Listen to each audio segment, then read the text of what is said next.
Located on 325 acres in beautiful Brown County, Indiana, Hard Truth Distilling Company is the biggest and the best craft distillery around. While Hard Truth is already known for producing internationally awarded whiskeys and spirits like Hard Truth Sour Mash Bourbons, Sweet Mash, and Hard Road Ryes, as well as their cinnamon vodka and the always popular Toasted Coconut Rum. Hard Truth Distillery offers so much more, with a full-service restaurant, ATV, and distillery tours, as well as live music. You can spend an entire day at Hard Truth Distillery while making your entire family or group happy, and that's the Hard Truth. Hard Truth products are available across Indiana, as well as many other states. So, no matter where you shop, if they don't carry your favorite Hard Truth product, tell them you want the truth, the Hard Truth. Hard Truth Distilling Company encourages you to enjoy all of their products responsibly and to never drink and drive. Welcome to Indiana Sports Beat Radio, brought to you by the Hard Truth Distilling Company in Brown County, Indiana. So for the thousands in attendance and the millions watching around the world,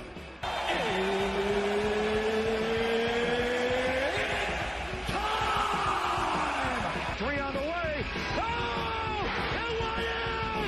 NYU! And Indiana wins the ball game! And that's the bottom line, because Stone Cold said so. Know your role and shut your mouth, you jabroni! Float game for the win! Tyrese! The terror! Don't you open your mouth about that!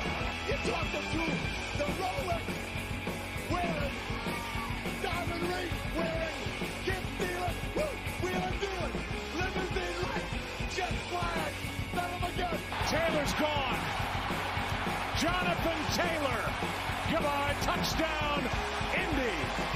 Not a game, not a game, not a game. We talking about practice.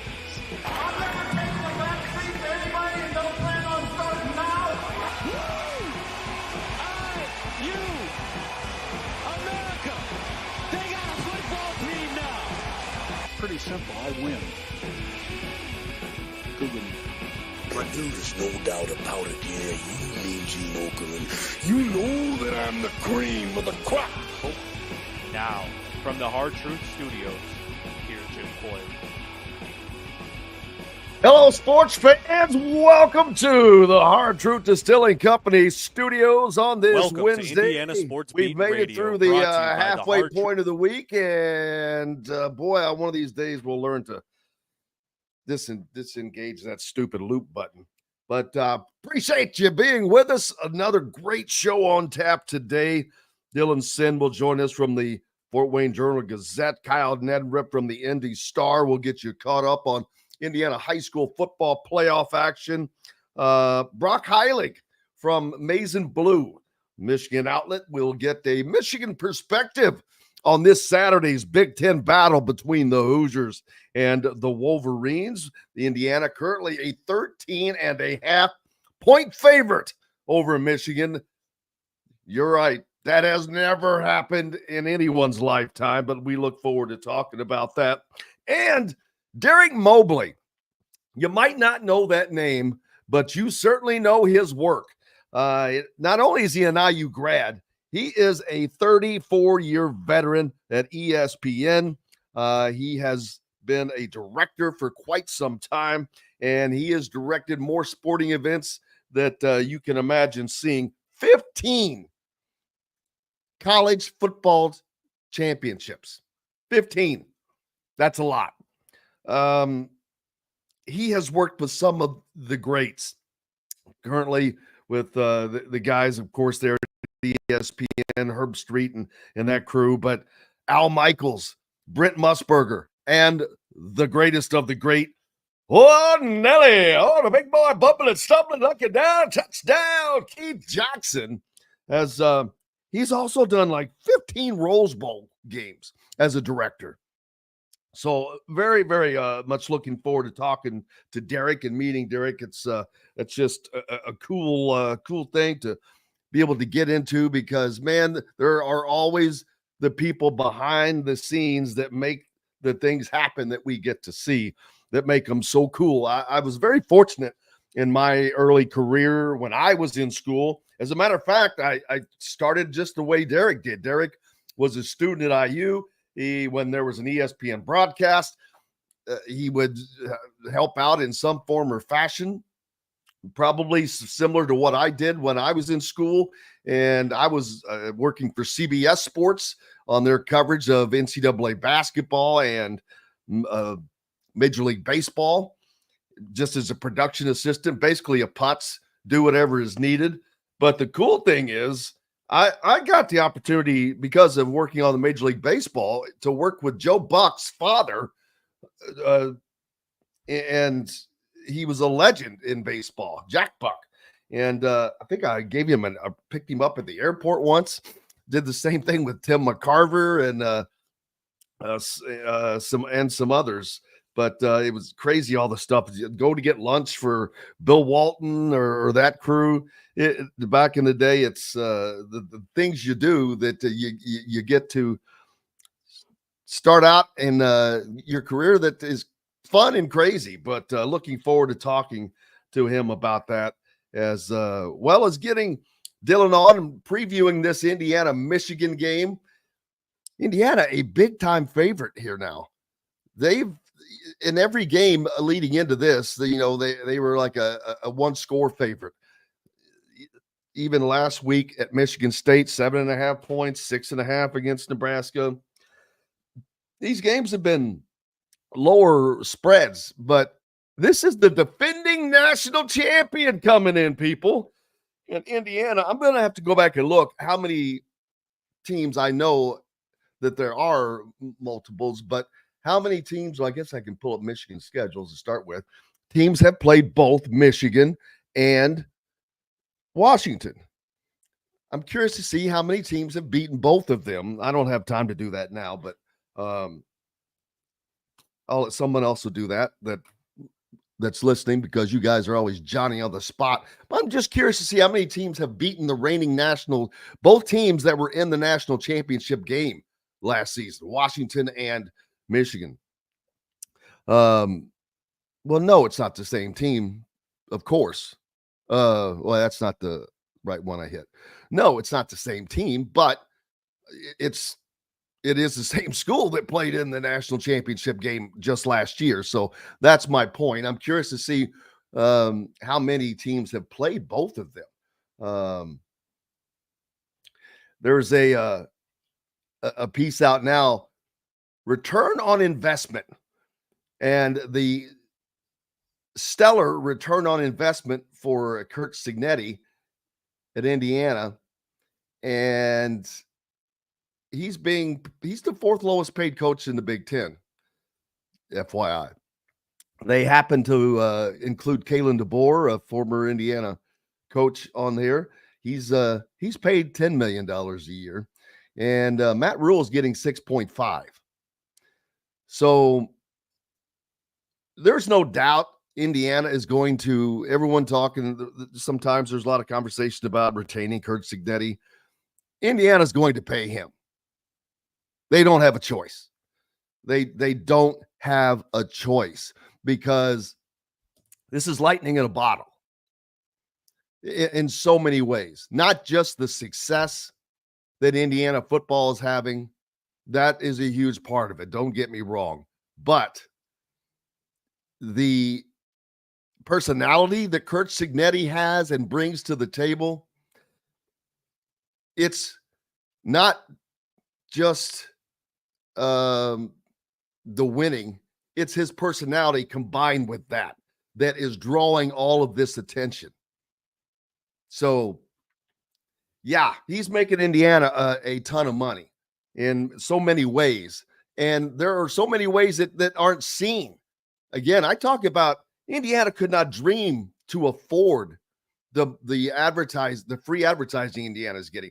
Just consider Big Noon Kickoff and College Game Day. Those broadcasts, that was a total of 5 hours. That's basically a 5-hour infomercial about Bloomington, Indiana, about Indiana University, about the football program. So you can't afford to buy that alone.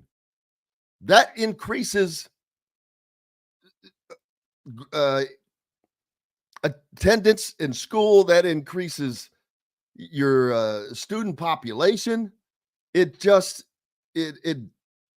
brings money into Bloomington.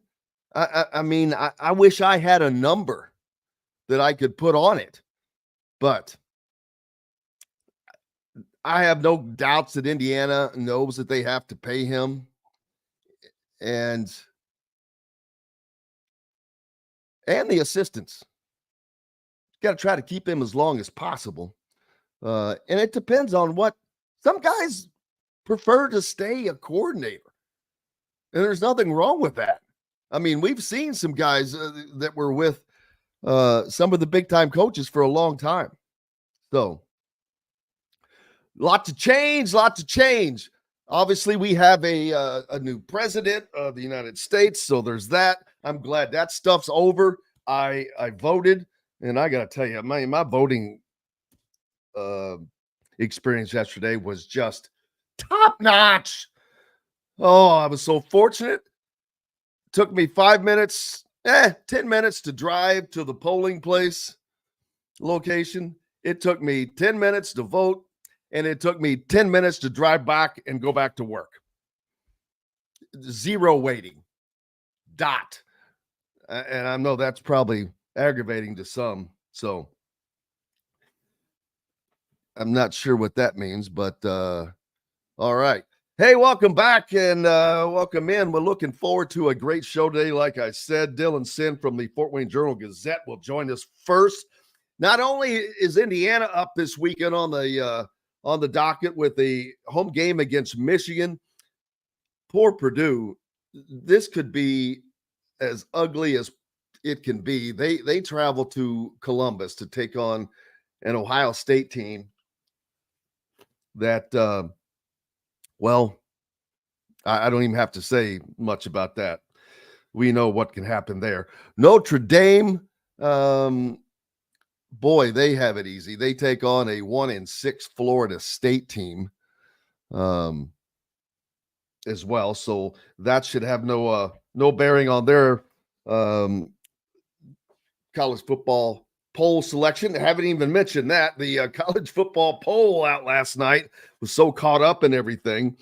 The first release, kind of goofy in a way, because Indiana was the 8th ranked team in the college football poll, about where they probably should have been, but they're the 9th seed because BYU is I guess the 4th or the 5th. It's so confusing. The top 4 conference, that's what it is. The top 4 ranked conference champions get the initial buys.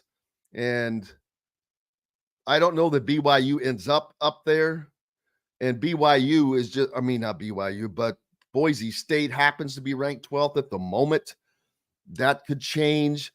When it's all said and done, this is going to change. Right now, Indiana would, even though they're ranked 8th and should be hosting a game in that spot, it's set up for Indiana to go on the road to a tough place to play at Tennessee, and they're 90,000 that they have, and it is 90,000 of roaring fans. But this is going to change between now and the end of the season. Indiana has ample opportunity to up their ante. Of course, that starts with the game on Saturday against Michigan. And it also matters what happens in front of Indiana. Oregon, of course, number 1, without question. And you've got Ohio State, number 2, ironically, which that situation will take care of itself again because you're going to have these teams play each other. Now, college football championships, I don't know if that is going to cause a team to get moved or not. It will not knock a team out. And by that I mean if the second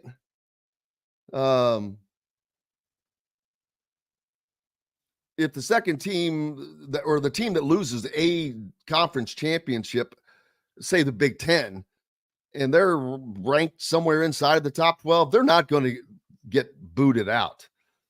So, but Indiana ranked 8th in this first poll, and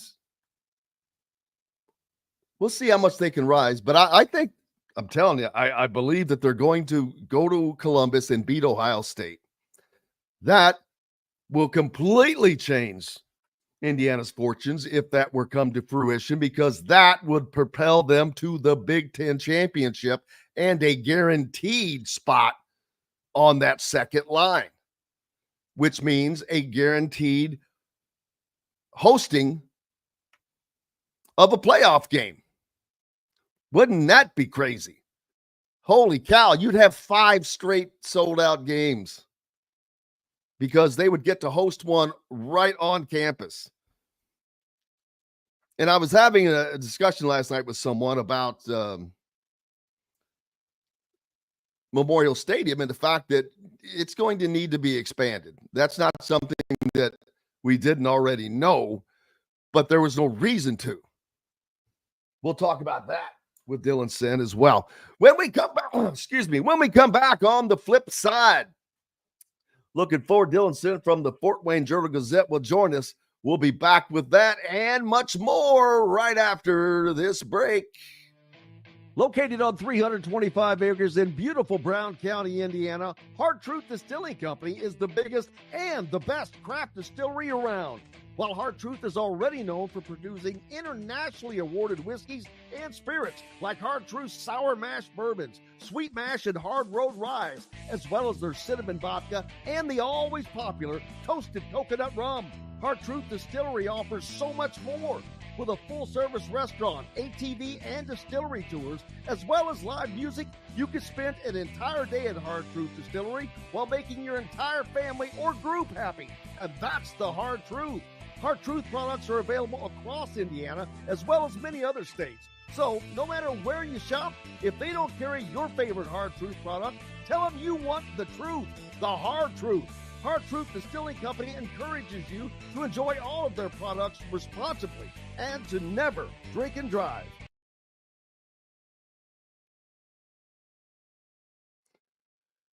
Good day, Dylan. Hey, Jim, how are you? Good day, Dylan. That sounds like a song. Good day, Dylan. How are you? How you feeling? Hope you're not blue.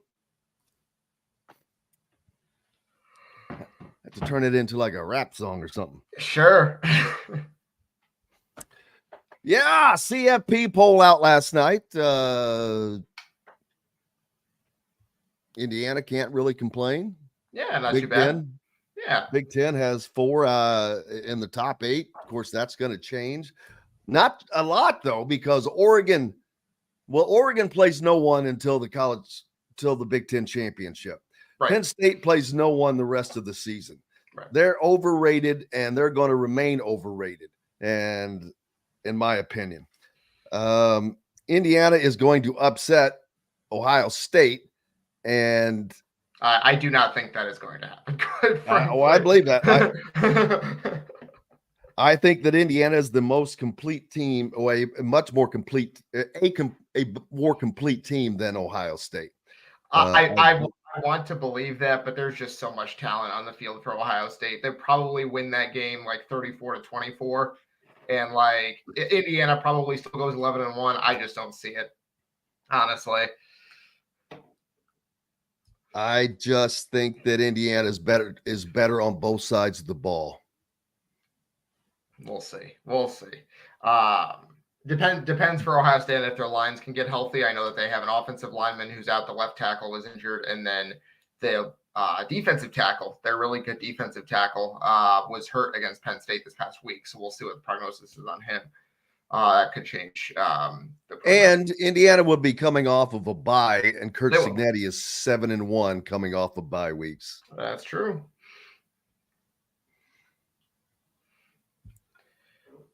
Getting it in Columbus is tough, but they have had a lot of home games this year. Oh, yeah. All right, let's see.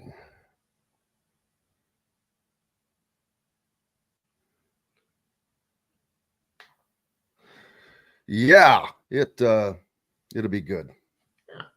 I do think I've never seen the CFP track so closely to the AP poll before. That was almost identical. Yeah, can get worrisome, but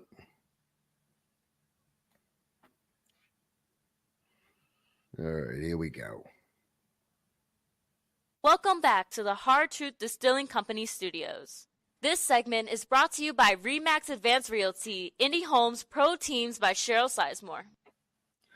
Welcome back, Indiana Sports Beat Radio here on this Wednesday. Joined now by Dylan Sinn from the Fort Wayne Journal-Gazette. Dylan, last night, of course, the first iteration of the college football playoff poll came out, and not a lot of surprises there. Oregon sitting at the top spot as they are number one in the country, and Indiana getting the eighth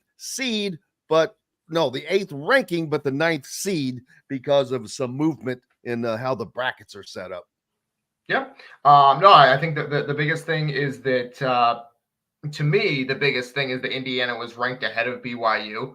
I think that's that's a pretty important metric for the committee determining how they view these undefeated teams. Obviously, I think Indiana's been better than BYU this year. I think by a pretty significant margin. But I think a lot of people are looking at BYU as like they're leading the Big 12. They're the favorite to win the conference, and IU is still not the favorite to win the Big 10. And so they just think that BYU is better. I think that's not true. So kudos to the committee for like basically doing a little bit of an eye test there, because BYU has been in a lot of really tight games this year and had to kind of pull some wins out of the jaws of defeat. And Indiana has not. They've just beaten everyone. And so I do think that was a notable decision by the committee. The only thing IU could conceivably be upset about is being behind Penn State. It's not super surprising to me the committee voted that way, just because Penn State, their only losses to a team higher than them. I get it to a certain extent. IU will get a chance to prove that it's better when it plays Ohio State in Columbus in 2 weeks. I wouldn't be too concerned about that if I were IU. But yeah, generally speaking, not a whole lot to complain about. And that brings up a question, because Penn State didn't drop much at all in the AP poll, which therefore they matched their spot where they are. But as I look down through their schedule, who has Penn State beaten?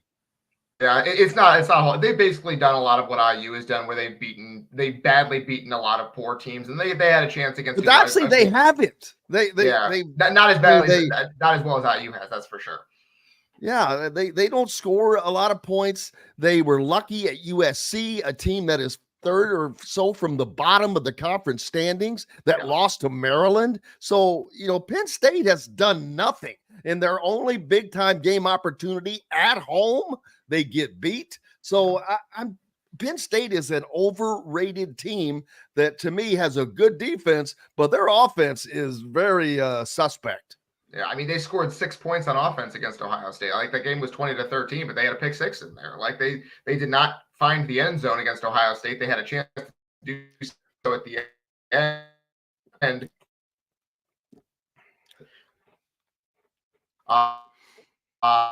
They had first and goal from the 3 and couldn't punch it in. It was we'll see.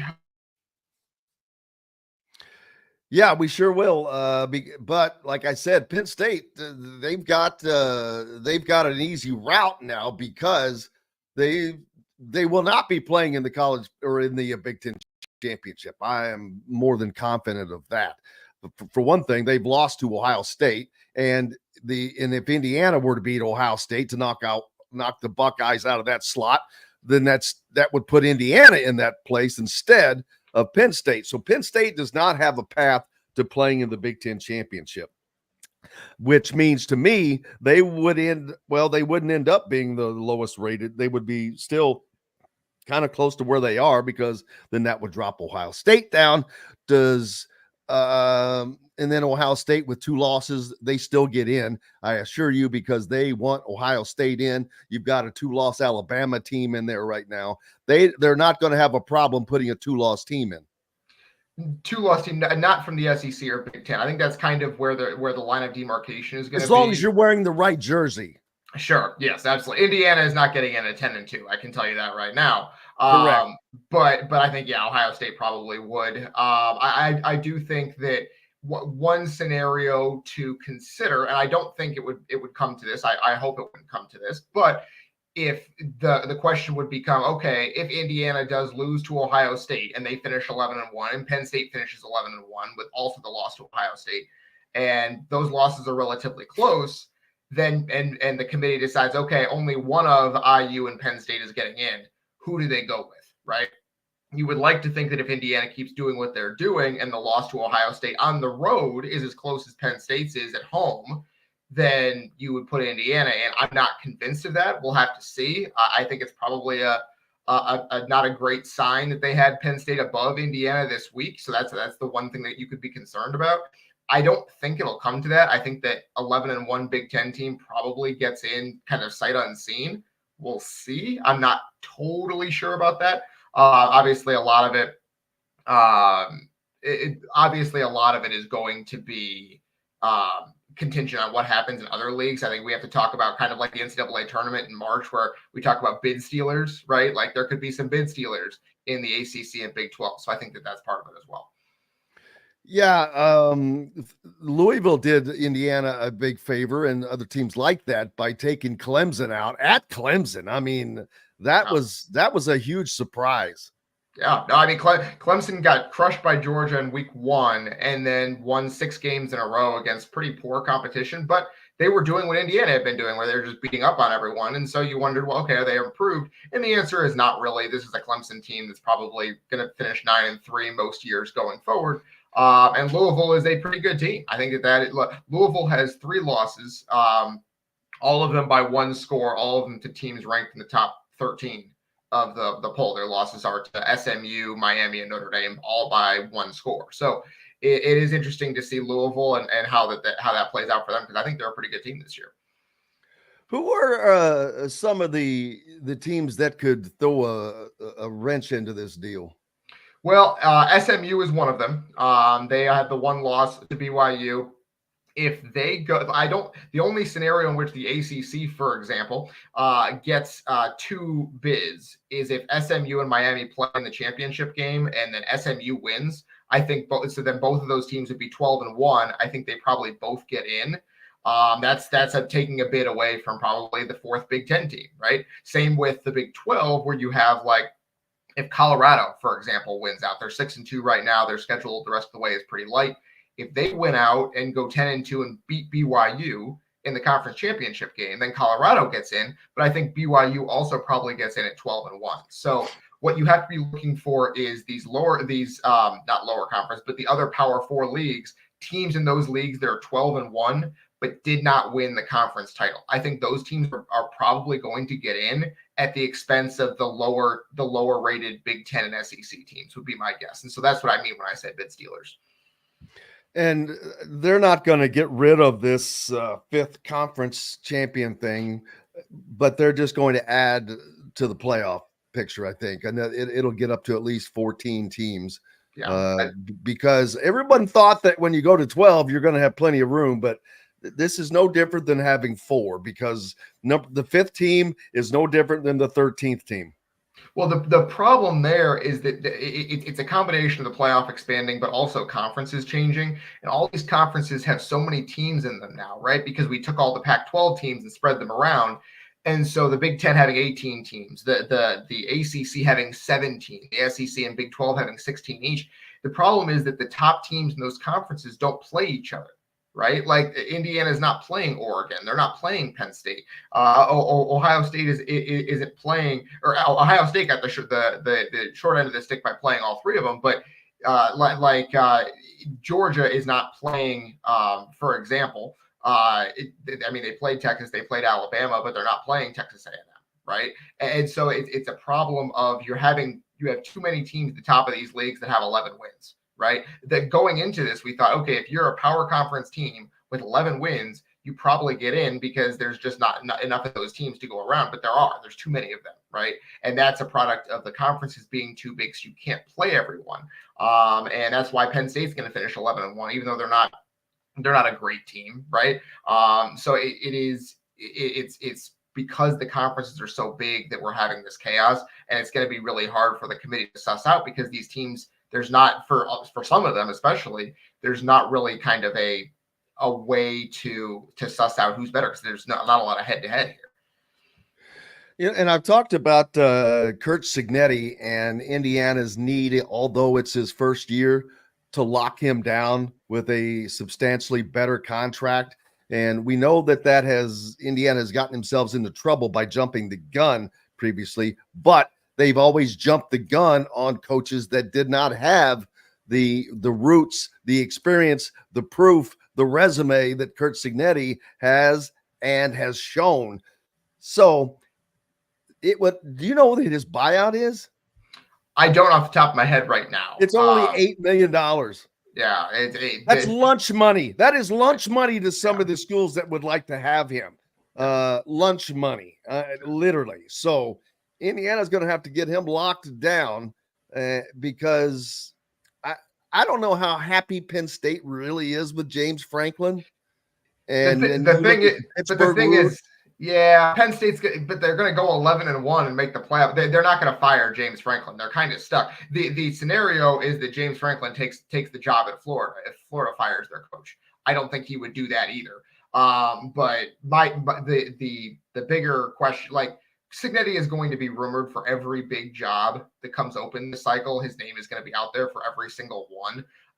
IU probably just need to give him the same contract that Mark Stoops got at Kentucky, where basically you get a year extension every time you make a bowl game, and you get paid as well as the other best coaches in the league on a per year basis. Give him basically a blank check. I think that is warranted at this point. And I know that there are going to be some people who are like, well, he needs to prove it in year 2. No, he doesn't. No, this year has been so good. He did such a good job immediately that they're like, yeah, ideally you'd like to see him prove it next, like do the same thing again next year, but it doesn't matter. Like the reality is that he is going to be courted for every single big job that comes open for the next however many years until he decides that he's too old to be moving on. Right. And it's that you either lock him down now, or you are perpetually wondering whether a really big team is going to come in and take him from you. And so I think that has to be the top of IU's priority list right now. Absolutely. Well, we'll see how it goes as we move forward. But the big game this weekend, Indiana welcomes in the reigning national champion Michigan Wolverines as they try to sweep both teams that played in the title game last year and move on to 10-0 as they'll be waiting to take on the Buckeyes. Dylan Sinn from the Fort Wayne Journal-Gazette. Make sure you're giving him a follow. He's got your coverage for all things Indiana, Notre Dame, as well as the Boilermakers and the Tin Caps and whatever else you got going. Dylan, thanks, brother. We appreciate you. Absolutely, Jim. Thanks for having me on. This is fun. Absolutely. You have a great day. We've got much more coming up. Derek Mobley, IU grad that is now an ESPN veteran, will join us, and we're back with more right after this. Located on 325 acres in beautiful Brown County, Indiana, Hard Truth Distilling Company is the biggest and the best craft distillery around. While Hard Truth is already known for producing internationally awarded whiskeys and spirits like Hard Truth's Sour Mash Bourbons, Sweet Mash, and Hard Road Rye, as well as their Cinnamon Vodka and the always popular Toasted Coconut Rum, Hard Truth Distillery offers so much more. With a full-service restaurant, ATV, and distillery tours, as well as live music, you can spend an entire day at Hard Truth Distillery while making your entire family or group happy. And that's the Hard Truth. Hard Truth products are available across Indiana, as well as many other states. So, no matter where you shop, if they don't carry your favorite Hard Truth product, tell them you want the truth, the Hard Truth. Hard Truth Distilling Company encourages you to enjoy all of their products responsibly and to never drink and drive. Hey, Derek, how are you, sir? Hey, how you doing? You hear me okay? Absolutely, man. I cannot thank you enough for doing this. I really appreciate you. I've been looking forward to it. Oh, sure. Happy to be here. Looking forward to talking to you. I think we're right about the same age. I was in school right when when did you leave school? I graduated in 91, so I was there 87 to 91. Yeah, well, we were on campus at the same time, actually. That's awesome. What As- were you telecom there or? Well, yeah, but I transferred up from Southeast to New Albany, so I didn't get to cross over with a lot of people. Yeah. Mixing classes in. Plus, I kind of started like you did. I was doing a lot of stuff for CBS as just a PA putz, going to get lunch for Bill Walton or whatever the case was, and I loved every minute of it. 100%. Yeah, no doubt. As a matter of fact, I was going to bring it up on when we come back here at. I got to make sure I don't lose my time. Yeah. I worked with Joe Buck's dad. Oh, wow. That's awesome. When I was able to work on Major League Baseball telecasts when him and Tim McCarver were doing those games. So I think I picked him up at the airport once. Oh, cool. Yeah, all that goofy stuff. Yeah, no doubt. I used to. Where are you originally from? I grew up in Bloomington. No kidding. Yeah, so we moved there from in 76. So my dad was the good dean of year school at Indiana, so for a long time. So we kind of did some college towns and then moved there in 76, and my parents still live there. Wow. All right, let's see. All right, we're back. Welcome back to the Hard Truth Distilling Company studios. This segment is brought to you by The Ugly Grouper. Welcome back, Indiana Sports Beat Radio, here on this Wednesday, and a very, very special guest today, Derek Mobley, who you might not know his name, but I promise you know all of his work because his fingerprints are all over some of the biggest sporting events that have gone on in the last 2 decades, probably. A 34-year veteran at ESPN. Derek, first of all, thank you for joining me, taking the time to be with us. You got it. I'm so excited to talk to you today. It's going to be fun. I'm fired up. Derek is a director at ESPN, currently in charge of some little project called Monday Night Football. But you've done 15 college football national championships, 15 Rose Bowls. The people he's been able to work with, of course, Herb Street and all those guys. But you've got Al Michaels, Brent Musburger, and the king of them all, rumbling, bumbling, stumbling Keith Jackson. What was working with Keith Jackson like? That his calls on the Rose Bowl, I mean, that takes me back to being a kid and to the golden era of college football. It's funny you mentioned his name, and even impression just still gives me chills thinking about it now. You know, he's just the voice of college football forever. And I was fortunate to spend a lot of time with him. We get in. We'd have some phone calls during the week. We'd get into the college football city on Thursday. We'd go to practice. We'd meet with the coaches. We'd go to dinner. We'd spend kind of more time together on Friday and Friday night. So we spent just a ton of time together. And like he was on TV, I would say he was kind of like that in person. You know, he was just very humble, and, he had great opinions and great perspective. And, sometimes we have all these big ideas in television, how to make things better. And he would always sort of be great. He would always say stuff like, well, the little old lady in Rock Springs understand that. And that was his way of saying, we've overcomplicated this. Let's just, keep it simple and go from there. And, hearing his voice to this day is just, it was a very special time in my life and my career. And I still keep in touch with his wife, Turi Ann, who's probably the nicest lady you could ever meet.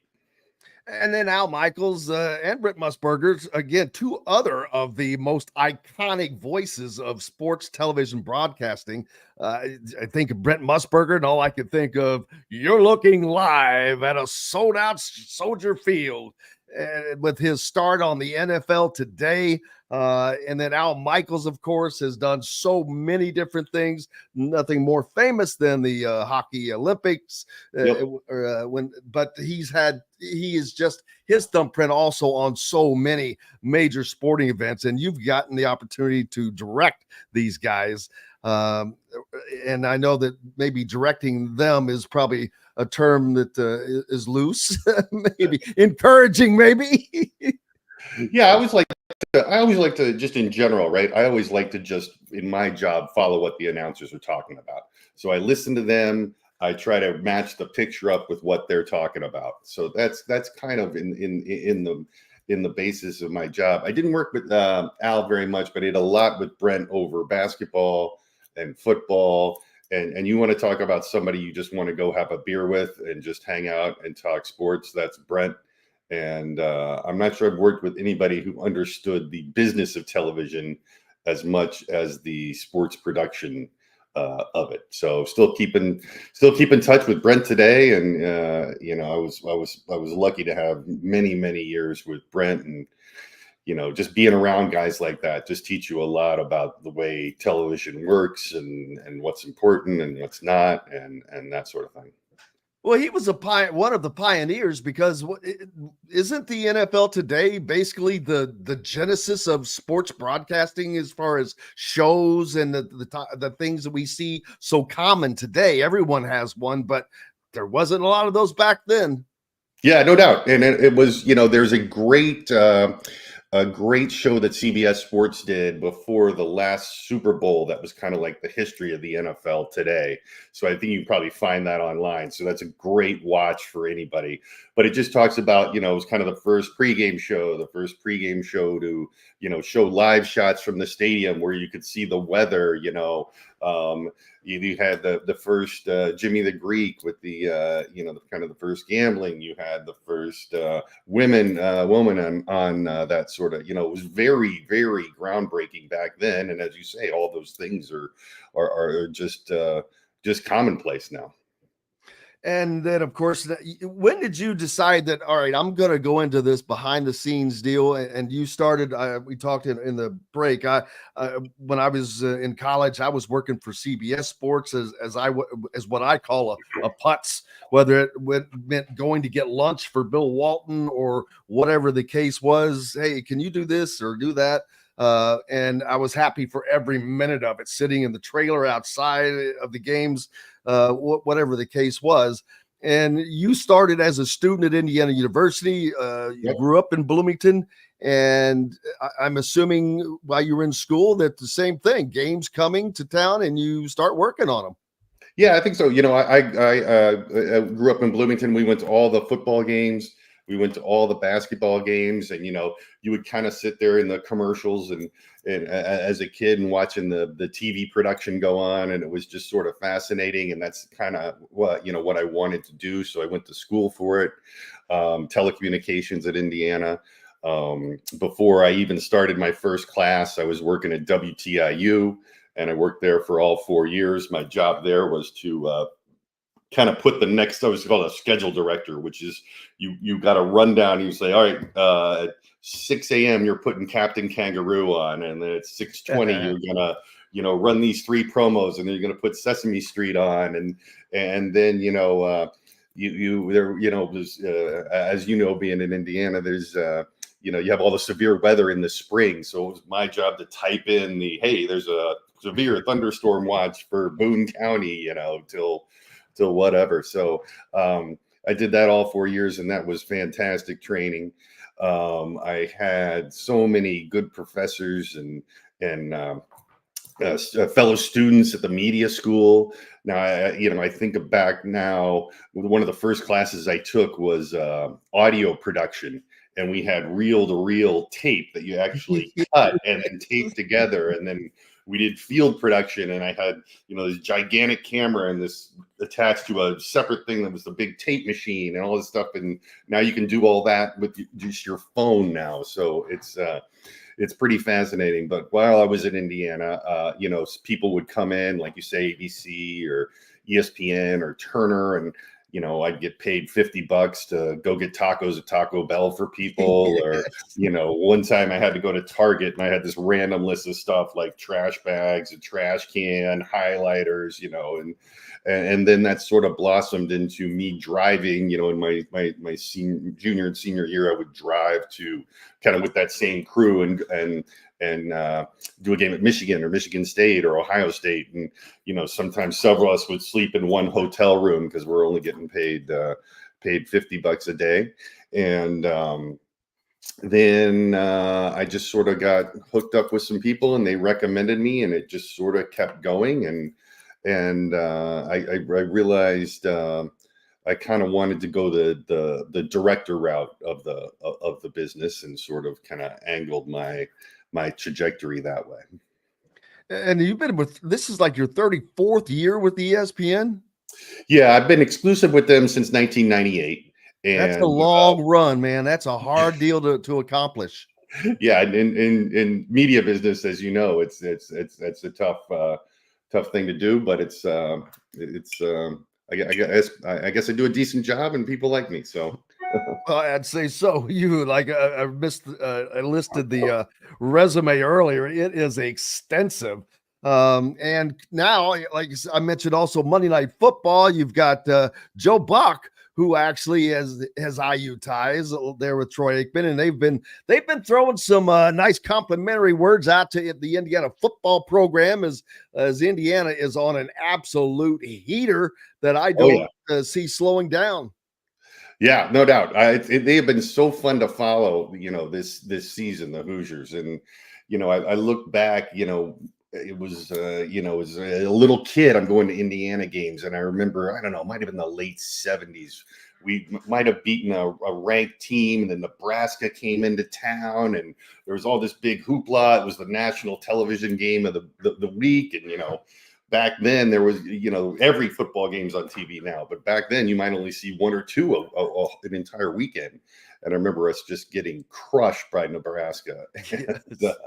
And, when we were in school, we had, we had some of our best years really with Bill Mallory and Anthony Thompson. And that was just so fun to be around. So now just watching them now, it's just they're so well coached. You just look at them and you're like, wow, that's really good. And I don't think our defense gets enough credit, right? They are so good.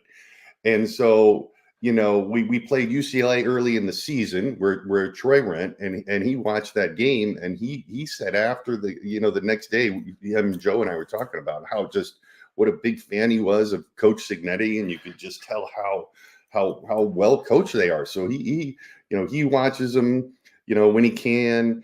Joe and I talk about it. I think it's just so exciting. It's see us ranked 8th and in the CFP hunt, and even stuff like this weekend, right? We're a 14-point favorite to Michigan. Like, if you went back 10 years and told people that, they would have just. You could go back, I think, the entire history of Indiana football, and people would fall over. I don't think that's ever happened. Yeah, it's crazy. Do you now? Will you be doing any of the big college games this year, the championship, or? I will not. No. So when I left.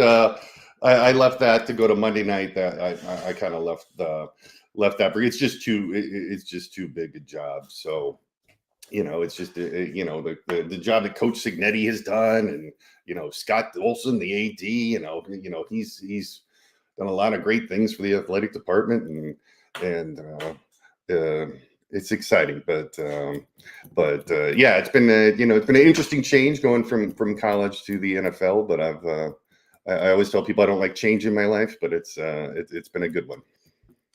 Courtney Cronin, who's also at ESPN and IU grad, she'll be on with us tomorrow. Actually, it just happened to work out that way. But do your paths cross much?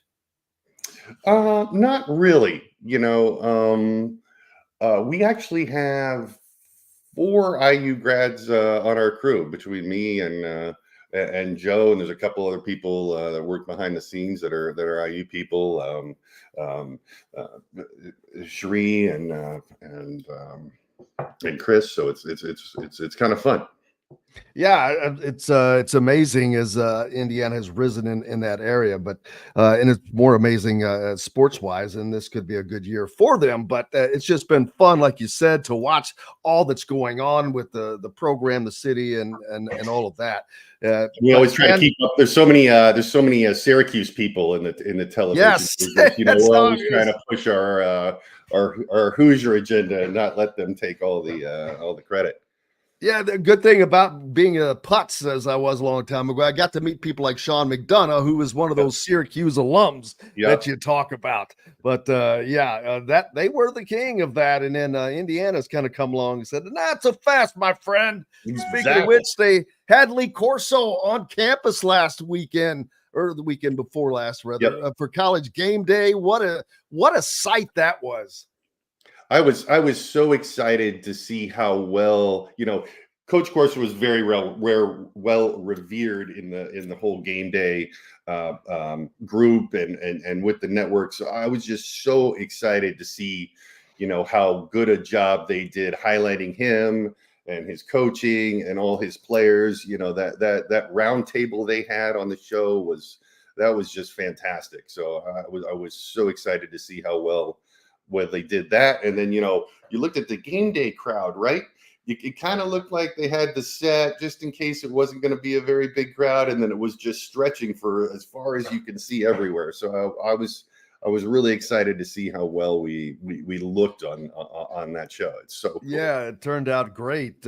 And so now your deal keeps going because Monday Night Football lasts for a hot minute. Where are you off to next?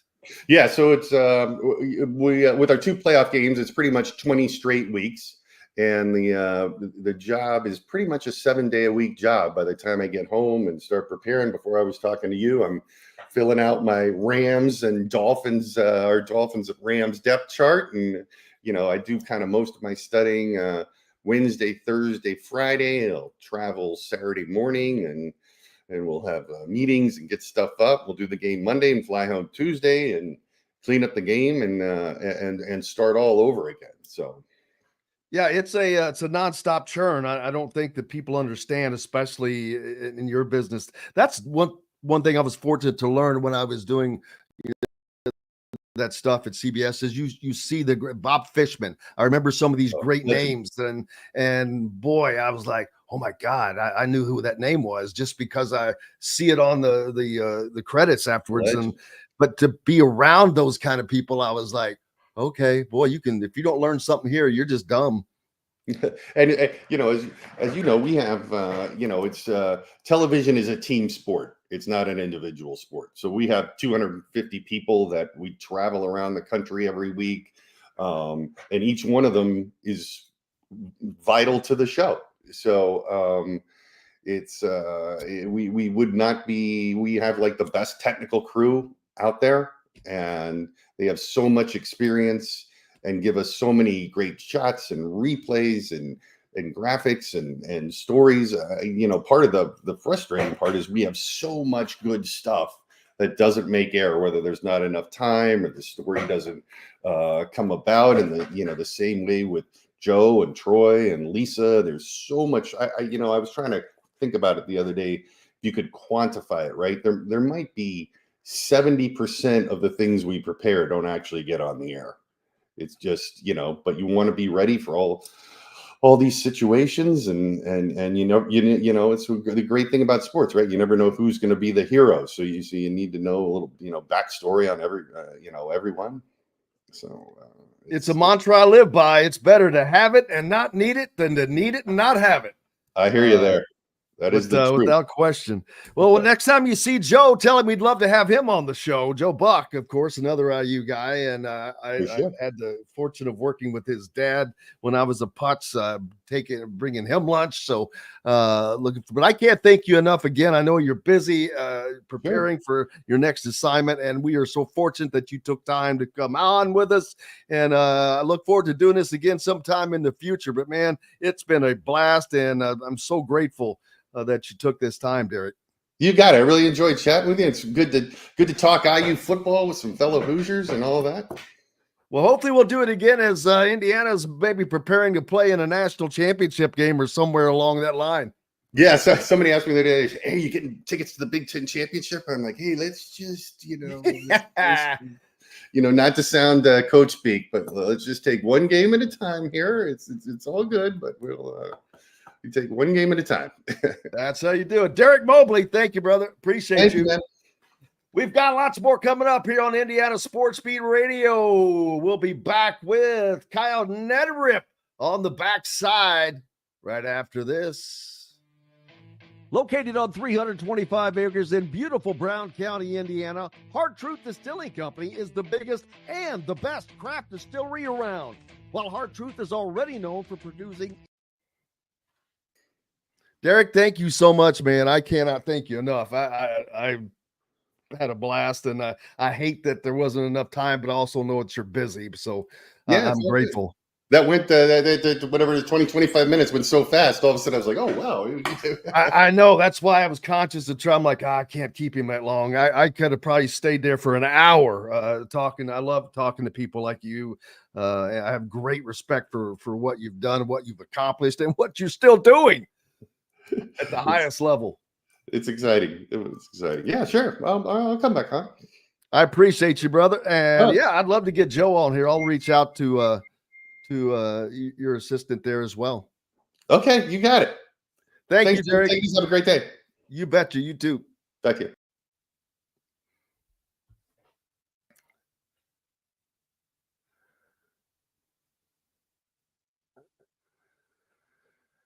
All right.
Oh.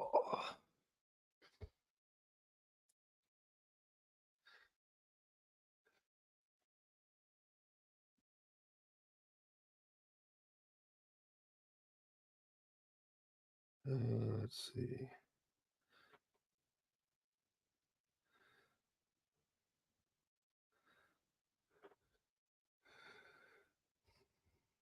This segment is brought to you by Welcome back to the Hard Truth Distilling Company Studios. This segment is brought to you by The Ugly Grouper. Welcome back, Indiana Sports Beat Radio here on this Wednesday. Thank you so much for being with us. We appreciate you. Hopefully we'll get to talk to Kyle Nedrip from the Indy Star and get you caught up on Indiana high school playoffs as everybody is going now. First weekend, the big boys don't play, and now it's all rolling. Had some rivalry games that have taken place and that will take place. But man, what a fun time that was with Derek. And I hate that I wish we'd had more time, but again, you don't want to extend your welcome. It's great to get him to take some time with us, man. That is just so cool. He has done a lot of big time events, man. And Kyle Neddenrup will be joining us here in a little bit. But yeah, that was fun. And the fact that he grew up in Bloomington, his parents still live here in Bloomington, Derek's does. So he doesn't get much time off. So we're probably not going to get to enjoy any of the high-flying antics of the Indiana football team. But they're certainly keeping up with them. I know there's been multiple conversations on Monday Night Football with Joe Buck and Troy Aikman, as he mentioned, which is, again, I meant something I mentioned earlier about that exposure Indiana continues to get. That is invaluable. Now we're talking Monday Night Football, ESPN Game Day, but the only thing that they're not getting is Howard Cosell. Look at the Indiana Hoosiers lighting up the college football world. That would be cool. Get a little Howard Cosell. But sticking closer to home, when Indiana high school football playoffs, and I am wondering about, let's see, Danville. How did they do after, well, not Danville, but Brebeuf? How did they do after that upset win, or not so much an upset win, but just a crazy win over Danville that week before, in which they scored like 80 times in the last minute of that game. So we'll see what all the big games are coming up this weekend as the playoffs draw closer down. I think we're in week 2 and into the regionals. Is this the sectional finals weekend? It's so hard to keep up with. I know that Roncalli versus Bishop Chatard this week. That's the Class 4A Sectional 32 Championship. So we're in the sectional championship round. And so there's one right there. That's a good one. Roncalli versus Bishop Chatard. But you've also got Brebeuf, the game I was just talking about. You know, they had that controversial finish against Danville, but their season ends at 8-3 after a 28-point sectional semifinal loss. They get beat by 4 touchdowns after that game. Man, they gave up 55 points to Roncalli. So that's how that one ended up. Zionsville knocked off Carmel. According to Kyle Neddenrup, he thought that coming into the season, Carmel would be one of the bounce-back teams of 2024. Well, they get bounced, all right, by Zionsville in a tight one, 29-28. Carmel had a 28-21 lead, but that would not hold up. Kyle Neddenrup from the Indy Star joining me now. Kyle, I was just talking about some of the games that took place. One, of course, that I was very interested in was Brebeuf, and I see that, man, did they get bounced? They got bounced by 4 touchdowns.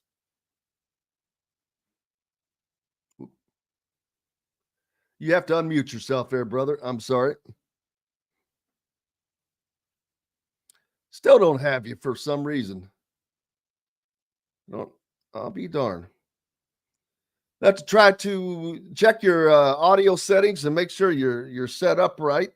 But we'll get Kyle all set up on here in a second. But yeah, that Brebeuf result, a little surprising. Zionsville knocking off Carmel, as they said. Hamilton Southeastern takes over a Homestead, knocks off a Homestead team in a tight one, 20-14. Pendleton Heights over Greenfield Central, 31-21. You just keep talking, and if I hear you, I'll let you know. But we may have to, well, it's still muted now. Unmute yourself again. Well, we'll just have to have you jump out and jump back in and see if we can get you reconnected.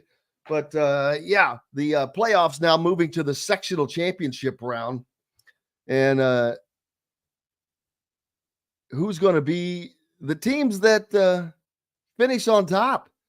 Because now, once you get through the sectional, it's 2 and 3 games you have to play through the sectional. Then you get once you get past that, I think you're only 3 games away from being in the state championship. So let's try this again with Kyle. And we still don't have, you're still muted for some reason. I don't know what the heck is going on. You might want to check your settings on your StreamYard as well to make sure your mic is set up well. But Kyle has been working and moving around so hard. He goes to so many places. He's him and Greg Rakestraw, the 2 busiest guys in Indiana sports coverage, without question. And he'll be busy this week as well as these games continue. Mentioned Hamilton Southeastern beating Homestead last week. That game was much closer than a lot of people thought it would be. Number 9, Hamilton Southeastern, was playing on the road up in Fort Wayne. They led 10-0 at the half and 17-0 in the fourth quarter. But Homestead scored on 2 touchdown passes from Michael White to Cale Swagger to the second to pull the Spartans within 20-14 with 3:29 left. But after a big kickoff return, they were able to put that game away. But the Pike Red Devils led defending 6A champion Ben Davis by a field goal midway through the fourth quarter before Mark Zachary caught a 35-yard touchdown pass from Joe Goss to put the Giants ahead. Then Zachary intercepted a pass and and Goss hit Elijah Price for a 16-yard touchdown. Man, Mark Zachary he might be the best all-around athlete in the state of Indiana. He's going to Notre Dame to play on football scholarship, but he will also be playing point guard on the basketball team for Micah Shrewsbury in South Bend. He is a tremendous athlete. I mean, he impacts games that he's in, and it doesn't matter if you're on the basketball floor or the football field. He has an impact on these games without question. So more games coming up this weekend. We'll keep you updated on those as they come around. And there's other playoffs going on as well in the other sports as they continue. You've got girls basketball and boys basketball about to tip off. Speaking of which, Indiana men's basketball tips off tonight. Holy cow. This is Wednesday, right? My days are just getting run together. Indiana playing basketball tonight, their first regular season game of the season. And then tomorrow night at Hoosier Hanks East, you've got Inside Indiana Football with Curt Cignetti, of course, hosted by Don Fisher, as Indiana heads in to take on the Michigan Wolverines on Saturday in an effort to move to 10-0 on the season. Curt Cignetti, already the only coach in Division I history to start back-to-back seasons 8-0 or better at 2 different schools. He's about to just continue to eclipse that mark. He moved it to 9-0, and now he's going to go for 10-0 because he was 10-0 at James Madison last year. Just continuing to set records. And I don't think anybody has a problem with it. Looking forward to it. Coming up in the next segment, we'll get to talk to Brock Heilig from Maize and Blue. We'll get a Michigan perspective on this week's game as Indiana, a 13.5-point favorite over the Wolverines. That's just, wow. Las Vegas has been so timid on Indiana all year long, and now the one that they're going to cut it loose on is Michigan. It's just kind of weird, but we'll see. We'll see how it goes. I think Indiana covers that and wins regardless. I'm looking forward to seeing what this atmosphere is going to be like as this momentum continues to build. This is a big-time game. Indiana has only beaten Michigan a handful of times. They got him in 2020, and I think there may have been one other time between that and the 87 win. So this would be huge for the program. Add another win in that category. And again, that would give them a sweep of the participants of last year's national championship game, which not a lot of teams can get to say that very often. So they've got that going for them, which is nice.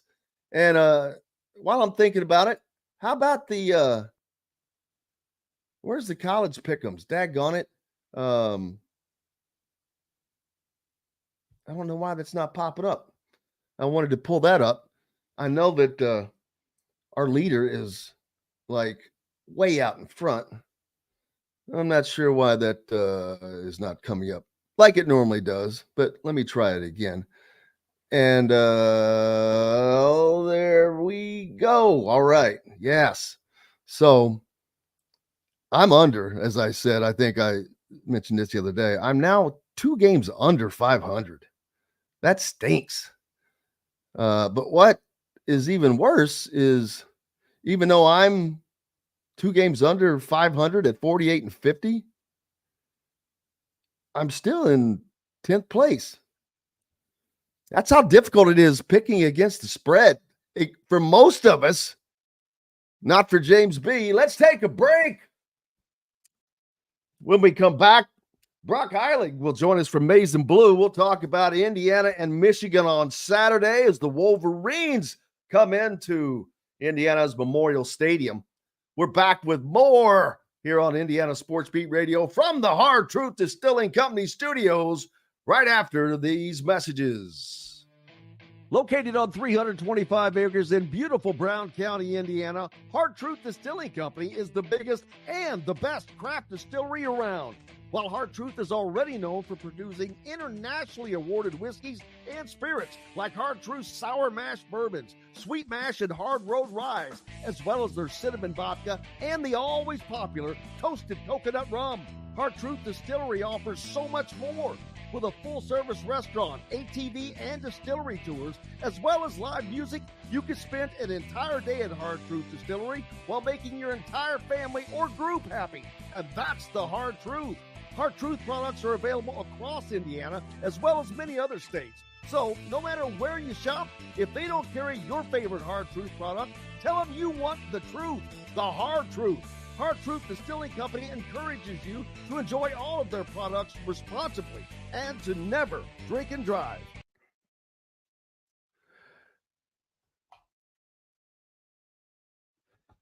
Hey, Brock, how are you, brother?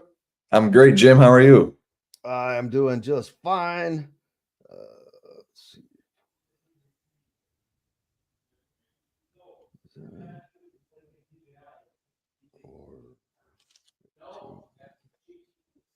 2, something like that. I'm sorry, just trying to keep track of my breaks here. That's all right. Oh, how's everything going up in Ann Arbor? Pretty good. Pretty good. Obviously not the season it was last year, but it's always fun covering football, so you can't complain too much. There is that. They still get 110,000 people a week. So, yep.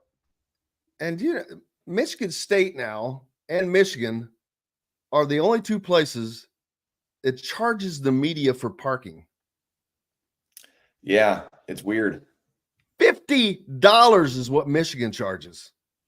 I believe it. And I'm like, are you kidding me? Yeah, I can see how they struggle with only 110,000 people a game coming in.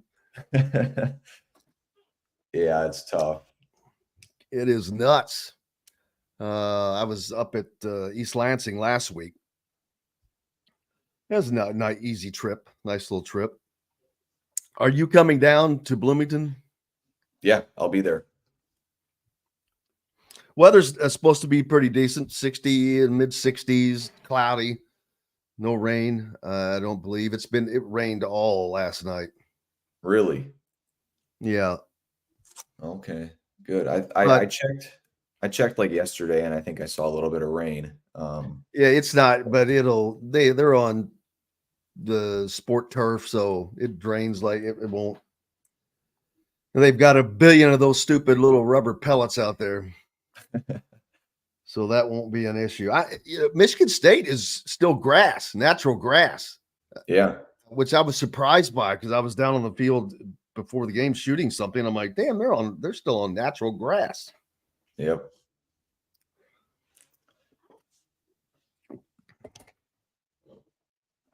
All right, here we go.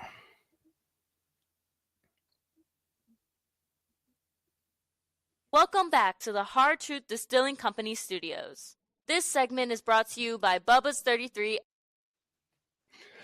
Welcome back, Indiana Sports Beat Radio here on this Wednesday. Thank you so much for being with us, no matter where and how you're listening, either on any of our affiliates, 99.7 ESPN, The Ref, always the right call in Evansville, or 12:30 a.m., 104.7 FM, WJLB, the voice of the region, over in Fort Wayne on Fort Wayne Sports Station, 1380 The Fan, or, of course, on YouTube. And if you're there, make sure you're hitting the subscribe, notifications, and like buttons.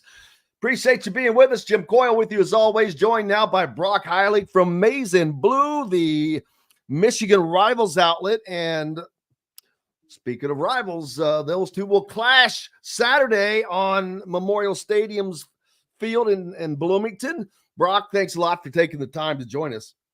Absolutely, Jim. Really excited to talk about it. It's a little bit strange with it being 9-0 Indiana versus 5-4 Michigan. I don't think a lot of people were expecting that, but hopefully it'll be at least a competitive game. I expect that very much. Michigan still with a solid defensive front. And yeah, Indiana is a 13.5-point favorite. That is something those are words that have never come out of my lips or probably no one else's. I cannot, I have not done the research, but I cannot imagine a time. When did lines start coming out? Because the only other time it could have been a possibility probably would have been 1967 when Indiana went to the Rose Bowl and was undefeated, started 8-0. Other than that, never. And I was mentioning earlier, Vegas has not really been on Indiana. They've missed virtually every game. Last week they were just 7.5-point favorites. They were just 6.5 over Nebraska, and it's been like that. Then all of a sudden Michigan comes to town and they make them a 13.5-point favorite. I'm like, whoa, what the heck's going on? Yeah, it's pretty crazy what Curt Cignetti's done there. I mean, I've seen a lot of people talking on Twitter and on social media and things like that about how if Indiana was a traditional blue blood program, they'd be ranked like number 1 or number 2 in the country, at least top 3 or 4, right? But they're sitting at 8 right now. I think a lot of people in Bloomington feel a little bit disrespected there, but you got to give Cignetti credit for what he's done this season. Obviously not a terribly tough schedule, but you can only play the teams that are on your schedule. And speaking of which, I saw someone put this out yesterday, and I'd seen it before, a comparison, ironically, to Michigan and their run last year. The schedule's not that different, and the numbers are almost identical. And so there you go. If it said Michigan on their jerseys, they would be ranked in the top 3 most likely because of what they are doing. They're not just beating teams; they are beating the ever-loving crap out of teams, and that's on both sides of the ball. They're not just a one-dimensional team like so many times we'll see a team with a great offense, but they're beating teams 48-45. It's not the case with Indiana. But they're going to go up against the defense in Michigan that is very, very sturdy on that defensive front. Yeah, it's kind of weird. Michigan has Mason Graham and Kenneth Grant on the defensive front, two projected first-round picks. And then it also has Will Johnson in the defensive backfield. Obviously, he's missed the last couple of games due to injury. And it's also got Josiah Stewart, who's played his way into being a projected first-round pick on some sites. So you've got 3 potential first-round picks on the defensive line, which I think would be pretty daunting for a lot of teams. But Michigan just really hasn't been able to put it together all season long defensively.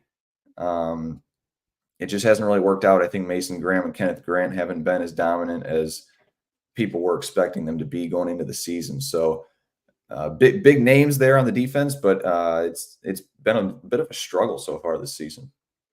Yeah, in Indiana last week, for the first time this season, they give up points in the first quarter.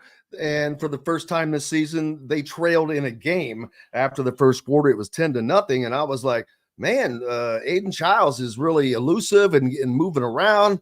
And then all of a sudden, I don't know who it was, but someone flipped a switch because the lights went out for Michigan State. And I mean, literally, they went from having a plus yardage, rushing yardage, to finishing the game -36. And that's hard to do over 3 quarters.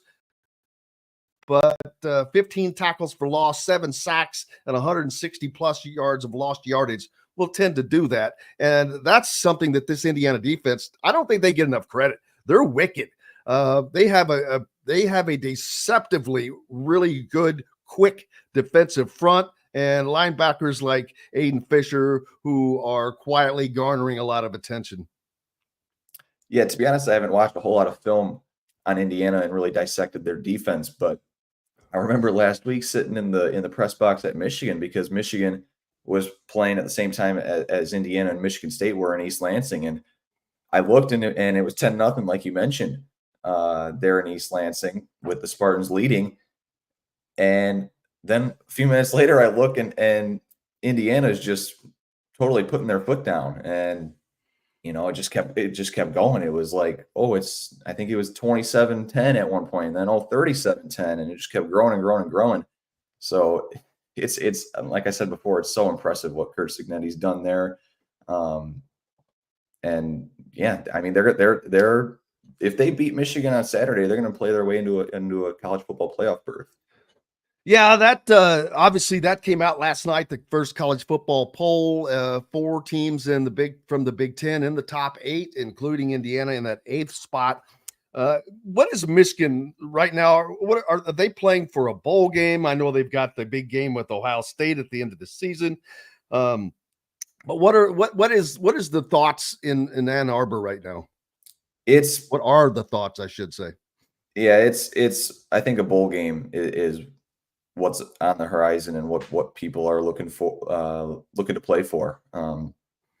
Obviously it wasn't the season it was last year where guys were playing for an undefeated regular season, a Big Ten title, a national title. It's not like that. This team's 5-4. They're not going to the Big Ten championship. They're not going to the playoff.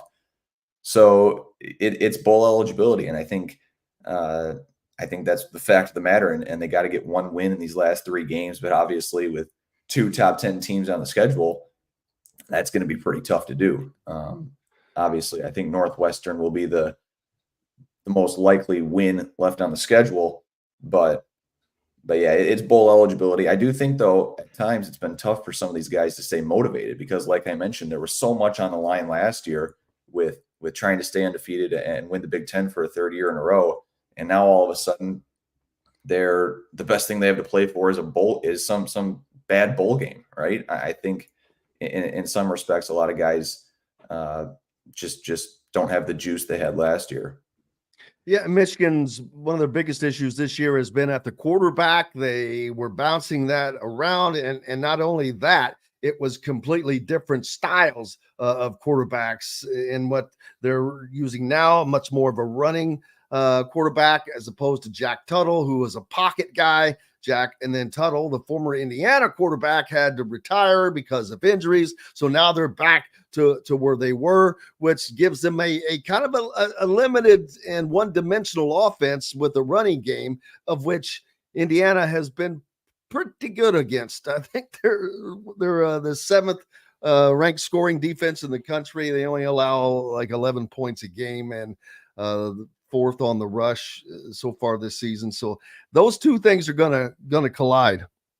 Well, it's funny because Michigan's so-called one-dimensional offense that features Khalil Mullings and Donovan Edwards, it's been struggling a lot lately.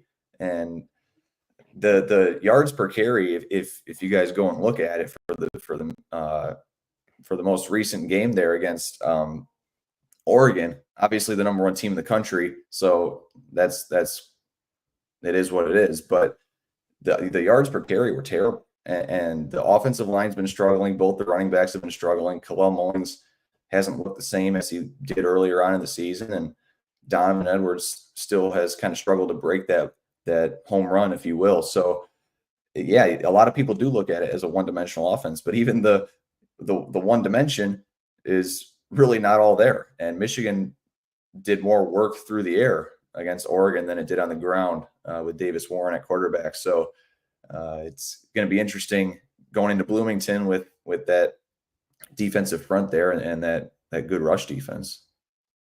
And I know that Indiana is taking college football by storm this year, partly because it's Indiana and what the hell is going on with the world when Indiana is one of the top teams in the country, and they are that. There's no doubt. Curt Cignetti getting a ton of attention, and Michigan, of course, reigning national champion, a true blue blood of the sport. What has been the thoughts of a team like Indiana up in Ann Arbor? They have to be just looking at it and shaking their heads like, what the hell's going on down there? I think internally a lot of people are, but yesterday when we were talking with players about Indiana, just asking them like, what's going on? How did this happen? A lot of guys didn't seem all that surprised. It's probably a media filtered answer, but they seemed they seemed like it was warranted from what they've seen on film. Watching Indiana just beating everyone badly, like we've talked about, and they're not surprised that Indiana's sitting at 9-0 right now, and they gave them a lot of credit yesterday. So there wasn't any surprise from the players. Now maybe they go to the media and give that filtered answer, and they go behind the scenes and continue to wonder how this is even possible. But I mean, people have done nothing but give Indiana and Curt Cignetti credit for what they've been able to do. It's truly incredible. I just realized when Curt Cignetti was two things about him. He's been crazy. When he got hired last year, it was right around the time of the Big Ten championship game, of which BTN brought him in and had him on the stage with him. He goes, well, I thought I'd come up here and get used to this place because we're going to be playing in this game next year. And we are like, yeah, okay, whatever. Very, very, very real possibility now. But also when he was introduced at an Indiana basketball game, he felt that he needed to fire up the fan base. And after he'd said what he said, I'm who I am and all this. And then he came out with the Purdue sucks and drew a big cheer because that's Purdue's favorite thing to do at the end of their fight song is to say, you sucks. But then he added, but so do Michigan and Ohio State. And ironically, in succession, Indiana finishes the season with Michigan, Ohio State, and Purdue. So I'm just wondering, has that been any kind of bulletin board material? Not that I've heard from the players or coaches. We're going to talk with some assistant coaches today in a little bit, but none of the players and Sharon Moore hasn't mentioned anything about it. At least not that I've heard at this point. But yeah, it's pretty crazy. I think for so long, Michigan and Ohio State have dominated the Big Ten that people are just tired of it. And I think the two teams have combined to win 7 or 8 of the last Big Ten titles. So I can understand where Curt Cignetti's coming from. He's wanting, a change in pace, a change in the outlook on the Big Ten. And like you mentioned, Michigan, Ohio State, and then Purdue. He's got a chance to do it. Ohio State will obviously be the toughest test going into Columbus, but he's got the opportunity to fulfill the prophecy that he made 1 year ago. And the college game has changed. I mean, it's not, changed where it's completely upside down, but the portal has allowed teams to do things to teams like Indiana that would never have had this opportunity probably. But there is so much, I see so much parity in college football now. To me, there is no dominant team. And I have not really gotten to watch I watched Oregon against Ohio State. I think they should have lost that game, to be honest with you. But how good do you think Oregon truly is? I mean, I just don't think that they're that far ahead of whomever is next in line. Definitely. Yeah. I don't think, I mean, they're probably the best team in the country. They are undefeated, but it truly feels like it's anyone's season right now. Like this national championship is anyone's to be won. You could have Oregon win it. Ohio State's in the mix, Georgia, Texas, Indiana. I mean, you could list off even like 4 or 5 more teams that truly have a legitimate shot at winning the national championship. And it's all about just getting into the playoff and seeing what can happen. But things are looking pretty good for Indiana. But like you mentioned, there's no team in college football where they're just clearly like on a different level than anyone else. I think some people may disagree with me, but I think in some areas, Michigan kind of separated itself last year, and Washington was obviously undefeated as well going into the national championship game. And you had teams that kind of just dominated throughout the season, but you're not really seeing this year. I mean, Georgia's got a loss. Texas has a loss. Oregon maybe should have had a loss, like you mentioned. Alabama's got 2. Right, exactly. So you're not seeing the days of like the last 5 or 10 years where Alabama or Georgia is just running through the SEC and Ohio State's running through the Big Ten, and you've just got 4 undefeated teams at the end of the year. It's not like that anymore. Personally, I think that Penn State is overrated. I think that they have a really good defense, but their offense is suspect. That I can't believe that they only dropped 3 spots getting beat at home. But that's how that stuff goes. Regardless, they're going to make it into the college football playoffs. There's no one on their schedule that can beat them. So they're going to make it in. Oregon's going to make it in. Ohio State's going to make it in. And I think that Indiana goes to Columbus and upsets Ohio State, but they're still going to make it in because, you know, they unless they take Ohio State off of that jersey, they're going to be in there. There's TV to think about, money to think about, but Indiana at 11-1, I think that they'd make it in, but that's not one you want to trust to a committee. I don't think, if you're Indiana. And what's interesting too is that if Indiana loses that game to Ohio State, you're probably you're going to look at that point at an Oregon-Ohio State Big Ten championship rematch, in which case it might benefit Indiana that they don't make it to the Big Ten title game because they don't risk the chance of losing. I think. Well, a loss in the Big Ten championship or any conference championship is not going to hurt teams. I was on with the committee selection last week, and that was one of the questions that came up because I've felt that way as well. If you make it to the conference championship and you get beat, it's like it's hard to say this, but it's like that loss didn't happen. You have a shot to be on the top line to get a bye. I think the worst case is you get moved down to that next line because you're probably going to be a pretty highly ranked team at that moment as well, if you're in the Big Ten championship game.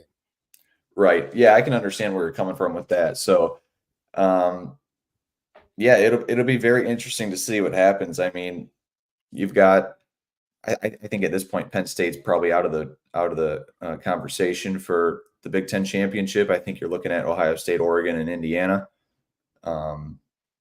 Obviously, that game in Columbus next weekend is going to be huge between the Buckeyes and Hoosiers for potentially that second spot, because I think Oregon might have it locked up. But yeah, it's really interesting, and I do think if Indiana does make it and loses and goes 11-2, I think they might lose that home field advantage that they might have if they finish 11-1. So that's something to look at as well. Yeah, last night when the CFP comes out, Indiana is in one of those coveted 5 to 8 spots that would have given you a home game, but they don't get the home game because BYU screwed the deal up. Even though they were ranked lower, they're projected as a conference champion, so that moves them up. That's kind of screwy. I don't like that. I think that you take the best teams and put them in the best positions. But it's the first week. This thing is going to change 5 times from now till it's over, and that it's going to change every week, depending on what happens week to week. So there's no reason crying over spilt milk, man. What is next with Michigan? Are they happy with Sherrone Moore? I think so. It's a tough question because obviously the season has not gone how a lot of fans have hoped the year following a national championship. But it's important to remember that Michigan's season went so long last year. It ended on January 8th. And then J.J. McCarthy waited like a week to declare for the NFL draft. And Jim Harbaugh waited until late January, I think it was, to take that job with the Chargers. And Sherrone Moore was put in a really tough position. He had no quarterback options in the transfer portal. So they were kind of just stuck with what they had. And he was in February having to hire a completely new almost an entirely completely new staff. And that's just not an ideal position for a head coach. And I do think he gets a little bit too much hate for obviously the disappointing season. But this upcoming offseason will be where he really gets tested because it's his first full offseason and he's going to have to make some tough decisions. I think some of the staff members might be on the chopping block if you know what I mean there. So I do think fans are getting a little restless, but it's important for Michigan fans to really remember how bad the beginning of the offseason was. He was kind of almost set up to fail, if that makes sense.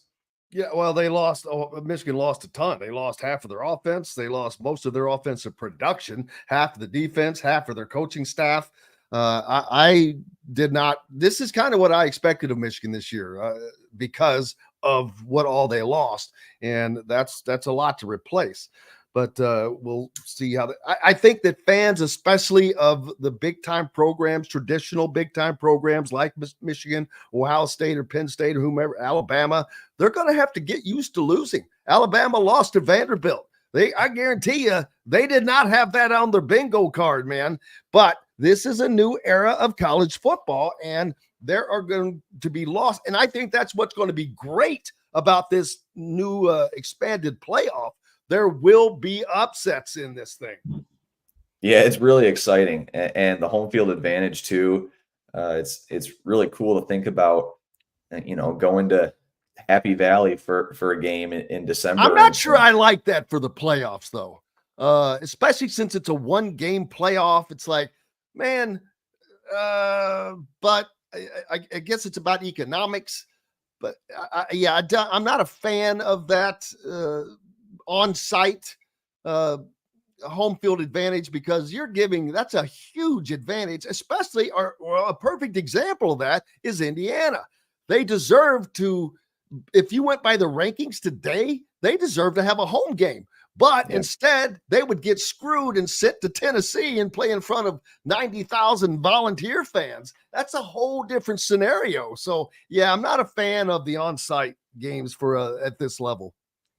That's a good point. Having to go to a place like Tennessee for Indiana would be, at this point, it'd be absurd. I mean, they clearly deserve it, at the very least, a home game, if not a bye.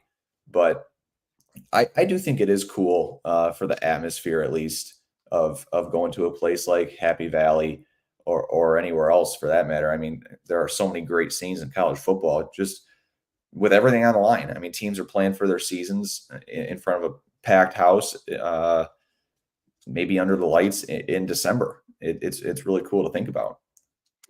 Absolutely. Brock, what is up next for you? Brock is with Maize and Blue, the Michigan Rivals outlet.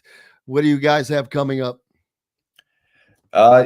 We've got, obviously the Indiana game, and then Northwestern and Ohio State. Michigan looking to get bowl eligible. We've also got basketball coming up soon. So Dusty May. Dusty May. That's right. I bet the Michigan fans are looking forward to that. Dusty May grew up just miles from where we are right here. And a lot of Indiana fans would have liked to seen that work out differently. I promise you.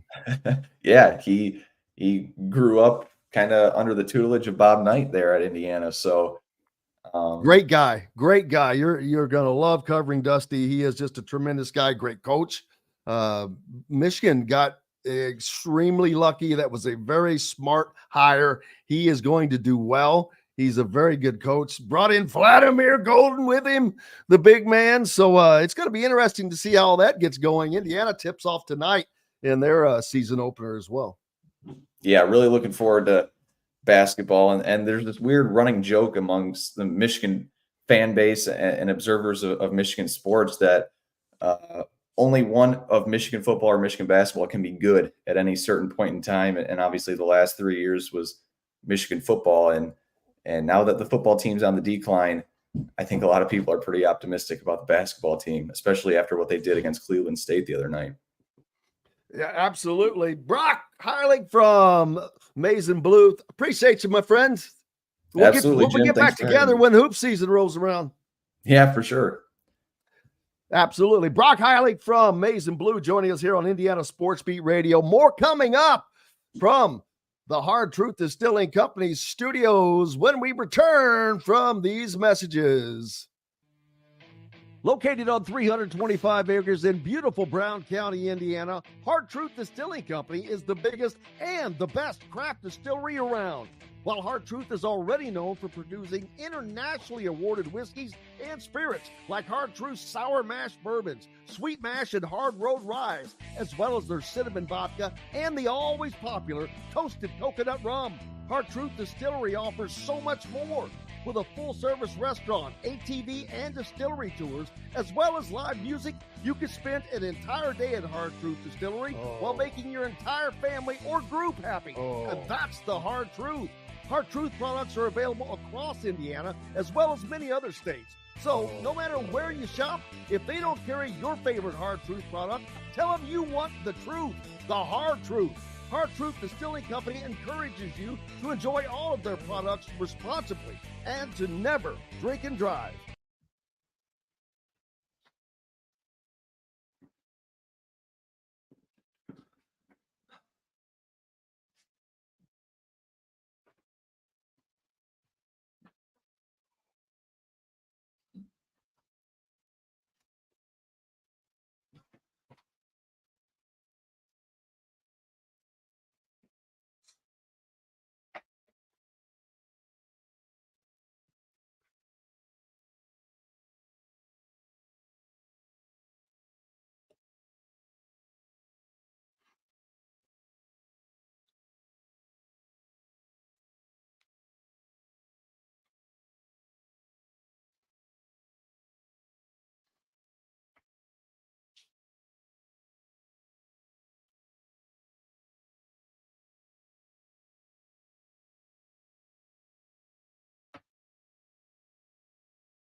He's kind of beat himself up about some of the third downs, but first down seemed like an issue, and the second down, how much of third down is a product of what comes before that? How can that fix it?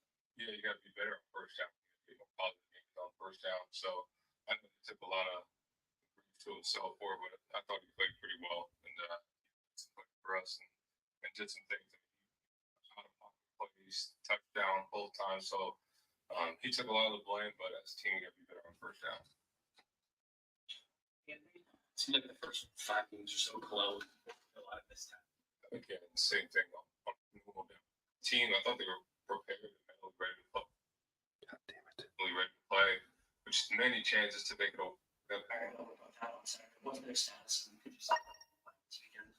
Yeah. Damn, getting the ball went right. They were able to lean on this run defense.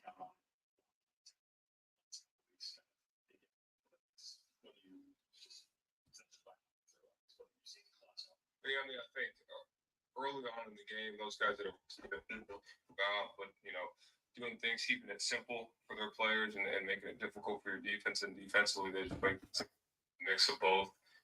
Out of the portal on his offense in particular, could you talk a little bit about walking that line in this new world between recruiting on this side and portal on this? Yeah, it's part of it. You got. Welcome back, Indiana Sports Beat Radio here on this Wednesday. Thanks for being with us. Appreciate you, as always, for joining us. Man, that's been fun already. Today, getting to talk to Derek Mobley was definitely a highlight. The IU grad, Bloomington native, and now Monday Night Football director. Sharon Moore spoke to the media about the upcoming game with Indiana and how Indiana is made up. What they've been able to do with their makeup. Here's what he had to say. Figure out how you want to build the program, whether it's with the high school range or all in the portal or a mix of both. We're always going to rely on our high school players and the guys we want to build from within and build it and keep the culture. But yeah, you're going to have those transfer guys to supplement different spots, which we'll have and we'll continue to do. So he's done obviously an unbelievable job of what he's done with his team. They play discipline, they play fast, they play physical. Offensively, they do a really good job of spreading you out, but doing things, keeping it simple for their players and making it difficult for your defense. And defensively, they just play great team defense and try to make you make a mistake. All right, back right, Roger. Yeah, how do you explain? I mean, Indiana, I guess, making this kind of leap forward, and Michigan kind of falling back at this state. I mean, how do you explain how much transformation both programs have had in the last? Yeah, I think for them, they just did a really good job of bringing in the right guys, bringing in the right people, and I think Coach Cignetti's done an unbelievable job with building the program how he has. He's done it before, done it in the past.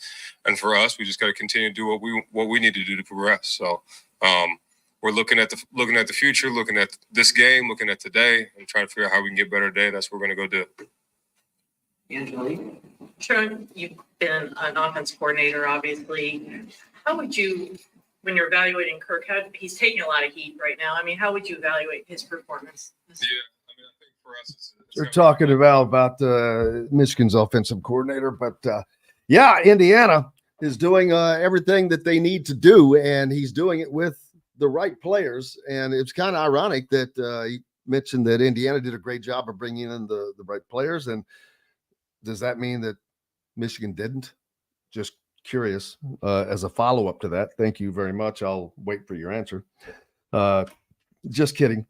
Man, this is going to be an outstanding environment on Saturday out at Memorial Stadium. Another sellout, but not just another sellout. This is Michigan, and it's not going to be a sellout that involves a bunch of maize and blue in the crowd. Not to say that there won't be any. There will be. They have too big of a following for that not to happen. But it's not going to be like it has been in the past, where they were a large chunk of the attending fans. So it's going to be great to see Indiana get sort of a home field advantage. And there have been people talk about wanting to expand the stadium and all that already. And not that Indiana doesn't need to do that. They have too small of a stadium for the Big Ten. I was having that discussion with someone last night. They're like, no, why would you can sell out a 53 seat. I'm like, no, it's too small. You need a bigger stadium. You don't have to be Michigan. You don't have to have 100,000 people, but a Big Ten stadium should have a minimum of probably 65,000 be able to seat 65,000. Now, I don't know how many people you can add by adding that level of I call it the press box, but it's not just the press box, it's the suites. When you go from end to end, like every major stadium has, I don't know how much more you can add by that, but it would still involve adding seating to the stadium. And then you're going to have to get that engineered. And if you put a new press box with suites on that west side, that would also protect the sun from being in people's eyes on the in those east side stands for those early season games. That gets a little warm for folks over there. We've seen them leave early because of that. But it'll be interesting to see. but they've got to build a new stadium first, in my opinion. Not a new stadium, a new press box. That has to be at the top of the list. And when I say press box, again, I'm talking about suite inclusive, suites from end to end. If you build it, they will come. If you're winning, you're right down the road from Indianapolis. There are tons of corporations there that would use that. If you have a winning program, if it's fun to go to, if the environment is fun, they're going to use it. And right now it is. And Indiana is going to have to invest in this program. And that means investing in a lot of different ways, not just with players, not just with coaching. They're going to have to make some investments in that regard as well to continue building on what they are doing. And I think that they will. There's no doubt about that. I'm not saying anything that they don't already know. They've not been able to put that in the forefront until now because the program was just not good. And now it is. And yes, it's been 1 year. So some people are like, well, hey, man, it's only been 1 year. This is not something that I see changing. And there's no doubt in what Cignetti is doing, and that he will do. If you can keep him, you'll be fine. You're going to have a competitive program. You might not go undefeated every year, but you're going to have a top-notch Big Ten competitive program, and that is what matters. That is what will get people to continue coming to the stadium. That's what will get people into those new suites. So there's that. And it's a process. It's like everything. It's a process. You can't just go into a $100 million building project right just like that. Although that's probably undershooting it. The cost of what I can't imagine the cost of adding that press box and suites and whatnot, because it would not be something that's done quickly either. That would take probably an entire year to do. I don't know. I'm not an engineer, but it's a must. It has to happen. The current press box is as old as the stadium, 1960. That's 44 years. That's long enough. They've got their money out of that and then some. So, yeah, it's going to be that's going to be a project. But we've seen schools, Northwestern, for gosh sakes, building a brand new stadium.